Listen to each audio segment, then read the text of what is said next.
Incineroar, Venusaur, Empoleon, Lucario, Braviary, and Tapu Koko. This was Professor Kukui's team of 6 that he used against Ash Ketchum in the very last exhibition battle of the Alola League in the Sun and Moon anime. But the thing that many fans have wondered for the longest time ever since this battle debuted was, what is Professor Kukui's 6th Pokemon?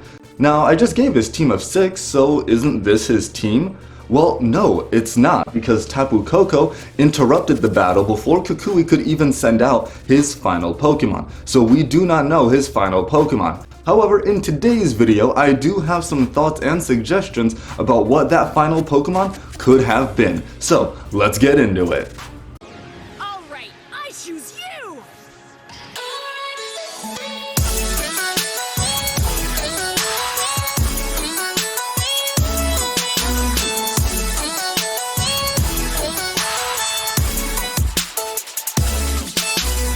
Hey Pokemon Champions, what's going on? It's Champion Darkblaze here, and the final battle between Kukui and Ash Ketchum in the Alola League. It is one of the greatest battles in Pokemon history, making many people's top 10s, even top 5s, and many people claiming it to be the very best Pokemon battle we have had in ages, even better than any of the battles in the Kalos League.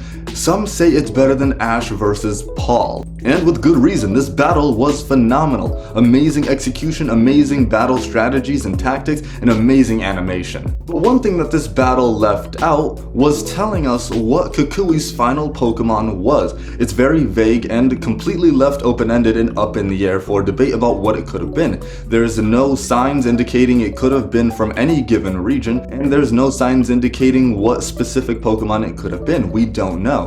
However, I think based on the team he has and his types, and along with the fact that Generation 8 was coming out relatively soon after that, I think there are some predictions I can make about what his final Pokemon could have been. So let's break down his team and see which Pokemon he could have ended up with as his 6th Pokemon. Now looking at his team again, it's Incineroar, Venusaur, Empoleon, Lucario, and Braviary. Those are the 5 Pokemon he actually owns. Braviary is normal flying, Lucario is fighting steel, Venusaur is grass poison, Incineroar is fire dark, and Empoleon is water steel. That gives him the very much needed water fire grass core, a flying type, and then a miscellaneous extra 5th Pokemon. But what would his 6th Pokemon have been? Now many players do like to get a fire water grass core as well as a flying type and then fill in the last 2 spots with some miscellaneous types that don't overlap with the Pokemon they already have. But Kukui has also 2 steel types, which is Empoleon and Lucario. That is a little bit of an overlap.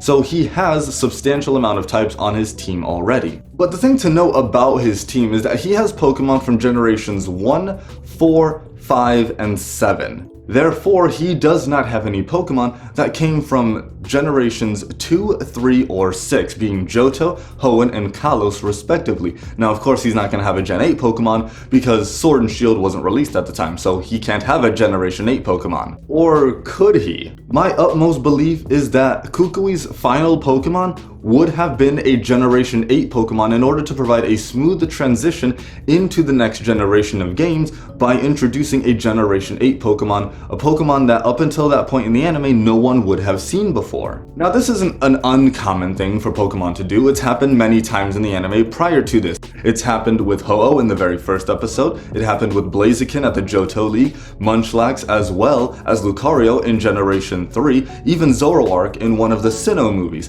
So Pokemon is not a stranger to introducing Pokemon prior to the generation that they debut in. But before we get to Kukui having a Generation 8 Pokemon, I think it would have been more likely for him to use a Pokemon from either Johto, Hoenn, or Kalos. And I do say this because ever since Generation 6, Pokemon has no longer introduced Pokemon that come before a new generation. The last time this happened was in Generation 5 with the Black and White series. Alexa brought with her a Noivern, a Go-Go, and a Helioptile. That was the very last time we saw Pokemon introduced before the generation ahead of them actually came out. It did not happen in Generation 6, and as we know, it didn't happen in Sun and Moon. So I do think it a bit more likely that he would have a Pokemon from a prior generation. So starting with the Johto region, I think if he had any Pokemon from this region, I think the best candidates would have been Tyranitar, Ampharos, and Espeon. Now before we get into my picks of why I chose these 3 Pokemon specifically, I do want to mention that every Pokemon on Professor Kukui's team is actually a Pokemon he's already fought before, meaning Ash has already fought these Pokemon before. Now whether that is an important gym battle or a league battle, it depends on the Pokemon. But nonetheless, every Pokemon fought was in some sort of major battle, I think aside from Braviary. Now we've seen Ash fight Lucario on multiple occasions. Maylene in his 3rd Sinnoh gym battle, Lucario that was belonging to Cameron in the Unova League, and of course Karina's Lucario in the Shalor City gym battle. Then with Empoleon, Ash has gone up against Kenny's Prinplup and Barry's Empoleon, so he's no stranger to that evolutionary line. Of course he's been fighting Kukui's Incineroar throughout the entire Sun and Moon series, and he has also fought Venusaur as well back in the Battle Frontier with Spencer. But why am I choosing Tyranitar, Ampharos, and Espeon? Well, for type coverage. Honestly, adding a strong electric or psychic type would be an absolute advantage for his team and provide a lot of coverage, especially with Espeon and Ampharos. And on top of it, Ampharos would be a good way to replace the electric typing that Tapu Koko offered. Also with Tyranitar, that's a pseudo-legendary Ash has fought before,